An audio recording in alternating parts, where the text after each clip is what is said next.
है आपका बीबीसी में। धन्यवाद। मैं यही जानना चाहूँगा सबसे पहला सवाल कि एक दिन जब रिज़ल्ट आने वाला था उससे एक दिन पहले और एक दिन बाद ज़िंदगी कैसे चेंज हुई, मैं ये जानना चाहूँगा कि आप हमारे लिए वो बयां करें। एक दिन पहले तो बहुत ही नर्वसनेस थी, दिमाग में बहुत डाउट्स आ रहे थे कि रिज़ल्ट कैसा रहेगा। कुछ नींद नहीं आ रही थी, कुछ खाया नहीं जा रहा था, दिमाग में बस यही चल रहा था रिज़ल्ट आने वाला है, रिज़ल्ट आने वाला है। और ये रिज़ल्ट इतना इम्पॉर्टेंट होता है कि लिटरली आपकी लाइफ डिटरमाइन कर देता है। तो दिमाग में इतनी नर्वसनेस, इतनी एंग्शियसनेस थी।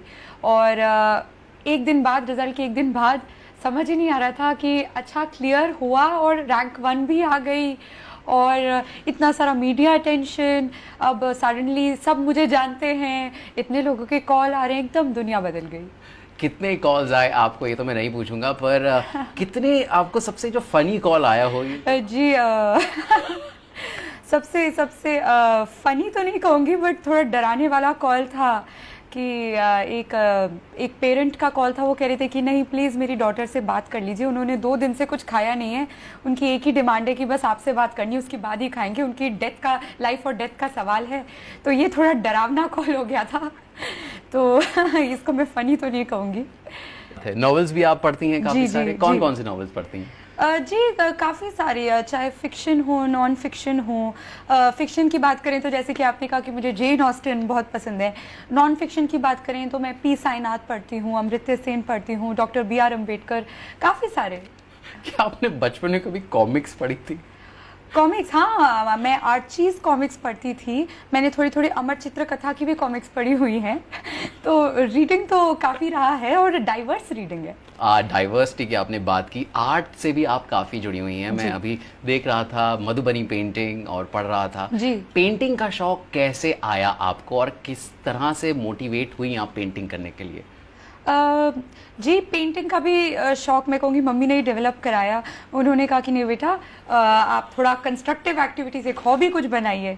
और फिर मैं यही सोचती रही कि अच्छा कुछ इनबॉर्न तो है नहीं कि क्या क्या करें, तो किस में बनाया जाए। मेरी मम्मी बहुत कल्चर्ड हैं, तो वो बहुत हैंडीक्राफ्ट मेलास लेके जाती थी। तो तभी एक बार हम गए और वहाँ पे मुझे पेंटिंग्स, मधुबनी पेंटिंग्स दिखी।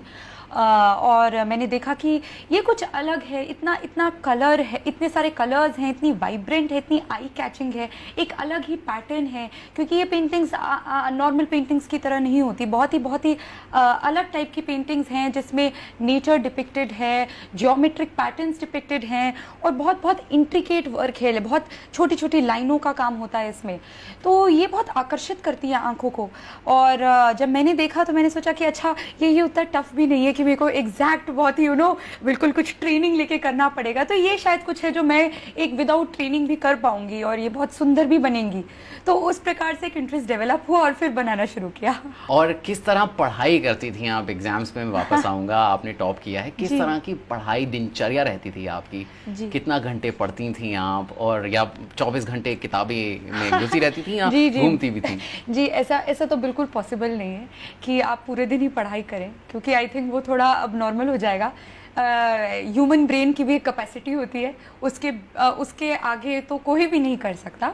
पर जैसे कि आपने खुद बोला कि ये बहुत ही कठिन परीक्षा है और परीक्षा इतनी डिमांडिंग है, टाइम की बात करें, टाइम कंज्यूमिंग है। तो ऑफ कोर्स आपको काफ़ी सारा टाइम अपना पढ़ाई में डिवोट करना पड़ता है। बट इसका मतलब ये नहीं है कि आप 24 घंटे पढ़ाई ही करते हैं। और आपने मेरे से पूछा कि मैं कितने घंटे पढ़ाई करती थी, तो तकरीबन हम कह सकते हैं 8 घंटे एक दिन में। पर इसी के साथ साथ अगर सही मायने में बहुत अच्छे से पढ़ाई करनी हो, मन लगा के पढ़ाई करनी हो, तो मुझे लगता है कि एक अच्छी स्लीप, एक अच्छी नींद होना भी बहुत बहुत महत्वपूर्ण है। क्योंकि अगर दिमाग वेल रेस्टेड नहीं होता है तो आप अच्छे से पढ़ाई नहीं कर पाते। साथ ही साथ बहुत ही खुश भी रहना होता है, बहुत मोटिवेटेड भी रहना होता है इस एग्ज़ाम में। एग्ज़ाम बहुत कठिन है और हर तीसरे दिन ऐसे लगता है कि नहीं अब नहीं हो रहा, अब रहने देते हैं, अब ये शायद हमसे नहीं हो पाएगा। तो जब ऐसी परिस्थिति हर तीसरे दिन आती है तो एक अपने आप को खुश और मोटिवेटेड रखना भी बहुत बहुत महत्वपूर्ण हो जाता है। तो मतलब आपने 10वीं कक्षा से ही ये डिसाइड कर लिया था कि आपको सिविल सर्विसेज में जाना है? सोच रहे थे, बट मैं तो कहूँगी 11वीं में ही हुआ, 2 महीने साइंस करने के बाद। कोई ऐसी चीज़ जो आपको मोटिवेटेड रखती हो, जिसने आपको मोटिवेटेड रखा? क्योंकि आप जब पढ़ती हैं, जब किताबों में अपना ध्यान लगाती हैं तो मन भटकता है, ये लाजमी सी बात है। जी जी। आप किस तरह से अपने आप को रोके रखती थी कि नहीं नहीं अभी नहीं, अभी करना है, अभी मंजिल दूर नहीं, अभी पास है, पास है? वो मोटिवेशन फैक्टर क्या था आपकी लाइफ का? जी, मोटिवेशन फैक्टर यही था, जैसे कि आपने कहा कि बहुत ही स्कूल टाइम से ही, क्लास 11 से ही मैंने सोच लिया मुझे सिविल सर्विसेज करना है। तो जब तब से ही एक वन ट्रैक माइंड बन गया था, तो मैंने कभी किसी और ऑप्शन के कंसिडर ही नहीं किया। हालांकि ऑप्शन थे कि मैं एकेडमिक्स में चली जाऊं, या मैं आगे लॉ कर लूं, या मैं पॉल साइंस ही आगे पढ़ लूं, तो ऑप्शन तो थे, बट क्योंकि हमेशा से एक ही तरफा एक दिमाग ने सोच लिया था कि यही करना है, तो जब यही करना है तो फोकस यही रहा कि नहीं, मुझे जब यही करना है तो सारा 100% इसी में लगा दिया जाए। साथ ही साथ मम्मी पापा मोटिवेट करते रहे, जब भी लगा कि नहीं अब नहीं हो रहा तो उन्होंने कहा नहीं बेटा, आप पढ़ाई में अच्छे हैं, आप कर सकते हैं, आप लगे रहिए। तो ये मोटिवेशन और एक जो सेल्फ मोटिवेशन रहा कि नहीं, जब हमेशा सोचा ही यही था तो अब हाथ खड़े करने से क्या फायदा, जितना हो सके लगा दें इसमें। और आपने हरियाणा कैडर चुना है, तो कोई खास वजह हरियाणा चुनने के लिए? जी, दो वजहें हैं, एक पर्सनल रीज़न है और एक प्रोफेशनल रीज़न है। पर्सनल लेवल पे ये है कि मैं एमपी में 10 साल रही, फिर मैं दिल्ली में 10 साल रही, तो मेरा एक पर्सनल लेवल पे ये था कि नहीं अब कहीं और जाके काम करना है। पर मेरे फैमिली और मेरी सिस्टर की भी अभी एजुकेशन दिल्ली से ही होनी है, तो एक पर्सनल लेवल पे मेरे पेरेंट्स ने बोला कि नहीं, घर के पास भी रहिए, तो इसलिए हरियाणा दिल्ली के बहुत बहुत पास है, बिल्कुल 4 घंटे आप कहीं से भी हरियाणा से दिल्ली आ सकते हैं। तो एक पर्सनल रीज़न पे इसलिए हरियाणा को चूज़ किया। और अगर प्रोफेशनल रीज़न पे बात करें तो मैंने जैसे कि कहा कि जेंडर इक्वालिटी और जो भी वैल्यूज़ मेरी फैमिली और मेरे कॉलेज ने दी हैं, तो महिलाओं से जुड़े मुद्दे कुछ ऐसे हैं जो बिल्कुल एक महिला होते हुए बहुत दिल को छूते हैं, और मैं भी एवरी डे पे ऐसी चीज़ों को फेस करती हूँ। तो और हरियाणा की अगर हम बात करें तो एक बहुत चैलेंजिंग स्टेट है और बहुत अपॉर्चुनिटीज़ भी हैं, क्योंकि वो इतनी चैलेंजिंग है, और कई एक मायने से थोड़ी बहुत इस जेंडर इनइक्वालिटी जो वो स्टेट, वो राज्य फेस करता है, मेरे ख्याल से इस वजह से उसकी ओवरऑल जो ग्रोथ है वो थोड़ी रुकी सी हुई है। पर जैसे कि अभी सरकार बेटी बचाओ बेटी पढ़ाओ, हरियाणा में इस प्रोग्राम के अंतर्गत इतना काम हो रहा है कि बहुत रैपिडली एक इम्प्रूवमेंट भी दिख रहा है, और अभी जो स्टैटिस्टिक्स हैं वो प्रॉमिसिंग है कि कुछ इम्प्रूवमेंट आया है। तो मैं इस इम्प्रूवमेंट की बिल्कुल पार्टिसिपेंट बनना चाहती हूँ, और मैं चाहती हूँ कि मैं भी इसमें अपना हाथ बढ़ाऊँ। ओके। और पढ़ाई तो आप करती हैं, आप IAS टॉप कर लिया है आपने, इसके आगे तो कुछ भी नहीं है, पर फिल्में कितना देखती हैं, टीवी कितना देखती हैं? क्या कोई खास टीवी सीरियल है जो आप फॉलो करती हैं, या आप अपनी माता जी के साथ बैठ के कोई टीवी सीरियल देखती हो जैसे कि आम घर में होता है? नहीं, मैं कोई हिंदी टीवी सीरियल नहीं देखती, क्योंकि शायद मम्मी का ही कभी, मम्मी खुद वर्किंग थी तो शायद उन्हें कभी टाइम नहीं मिला, तो ऐसे कोई इंटरेस्ट ही नहीं बन पाया तो टीवी सीरियल। बट टीवी पे न्यूज़ या कोई मूवी आ रही हो, कोई बॉलीवुड मूवी, तो वो देख ली, गाने आते रहते हैं बॉलीवुड के तो वो देख लिए, तो ये तो नॉर्मल है कि इतना टीवी होता था, बट कोई सीरियल नहीं देखते।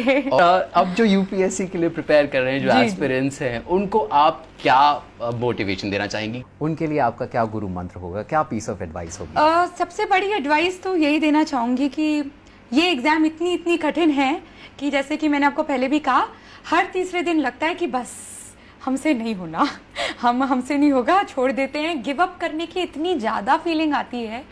तो उस टाइम भरोसा बनाए रखें खुद में और मोटिवेट रखें अपने आप को, चाहे आप अपने दोस्तों से बात करें, फैमिली से बात करें, रिश्तेदारों से बात करें, पर अपने आप को मोटिवेट रखें कि नहीं, इसमें सफलता बिल्कुल पाई जा सकती है।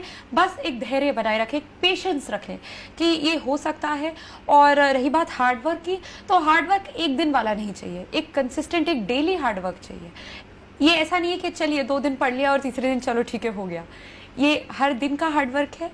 पर ये भी नहीं है कि आपको 24 घंटे पढ़ना है, एक कंसिस्टेंट, क्योंकि ये सबके लिए अलग होता है। कुछ लोगों का 5 घंटे में ही काफ़ी होता है, कुछ लोगों को 8 घंटे लगते हैं, कुछ लोगों को 10 घंटे लगते हैं।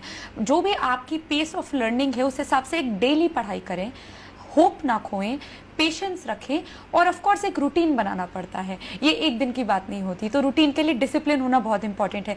बट मुझे लगता है कि क्योंकि कोई भी इस एग्जाम के लिए बैठता है तो उसे खुद ही पता है कि एग्जाम बहुत बड़ी है और बहुत कुछ सेक्रीफाइस करना पड़ता है, तो आई थिंक एक सेल्फ डिसिप्लिन खुद ही बन जाता है।